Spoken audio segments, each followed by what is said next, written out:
Programang ito ay rated SPG. Striktong patnubay at gabay ng magulang ang kailangan. Maaaring may masiselang tema, lengguwahe, karahasan, sexual, horror o droga na hindi angkop sa mga bata. Isang mapagpalang araw mga kapamilya and welcome back.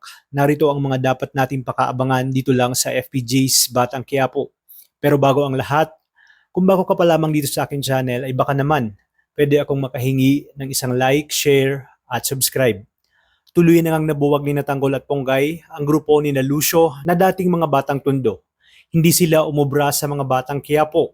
Gustong-gusto na sana ni Ponggay na tapusin si Lucio, ngunit pinigilan siya ni Tanggol dahil mga gamit pa nila ito ng testigo laban sa mga gerero.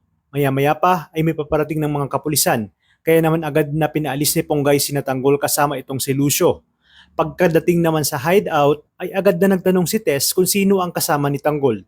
Agad na sumambulat kay Ramon si Lucio at muli niyang naalala ang kalbaryong pinagdaanan niya dito. Lalakas na sipa, suntok at tadyak ang tinamo ni Lucio kay Ramon. At nang tutuluyan na nga siya ni Ramon ay pinigilan siya ni Tanggol dahil si Lucio na lang daw ang natitira nilang alas para tuluyang mapabagsak ang mga gerero. Kaya naman sinabi ni Ramon na pagbibigyan niya si Tanggol at mas may panahon pa daw siya para pahirapan ng husto itong si Lucio. Dito nga ay pinadama niya kay Lucio ng mas triple ang kanyang kalbaryong pinagdaanan sa kamay nito.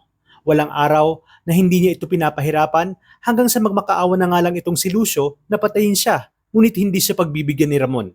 Pagkaalis ng mga pulis ay agad naman bumalik si Ponggay sa hideout ni Natanggol at galit na hinahanap ang taong pumatay sa kanyang tatay Mauro na siya ngang si Lucio.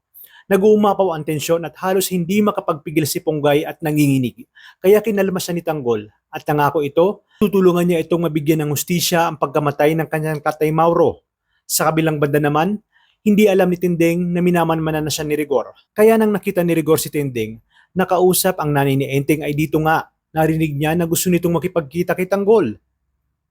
Hindi naman nagdalawang isip ang nanay ni Enteng na samahan si Tinding sa hideout. Ngunit ang hindi nila alam ay sinusundan na sila ni Rigor hanggang sa hideout ni Natanggol. Nang nakumpirma ni Rigor ay agad niya itong tumawag ng backup. Sinabi niya sa kanyang sarili na sa pagkakataong ito ay hindi na makakatakas itong si Tanggol at wala siyang pakialam kahit madamay itong si Tinding. Alam ni Rigor na naroon din si Marites at Ramon, kaya isang malaking bakbakan na naman at sagupaan na naman ang mangyayari na dapat nating pakaabangan dito lang sa numero 1 teleserye ng Sambayanan, ang FPJ's Batang Quiapo. Maraming salamat sa inyong panonood at pagpalain tayong lahat, kapamilya.